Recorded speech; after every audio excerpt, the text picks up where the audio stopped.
আজকে শান্তিপুরে কাপড়ের দোকানের মাল তোলার জন্য এসেছিলাম, সেই 12টার সময় এসেছি, এখন সন্ধে 7টা বাজতে গেল।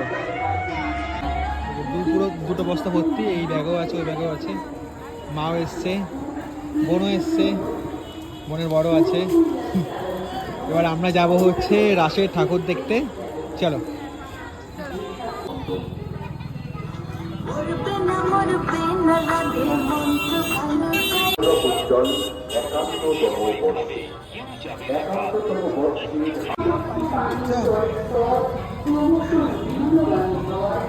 আমি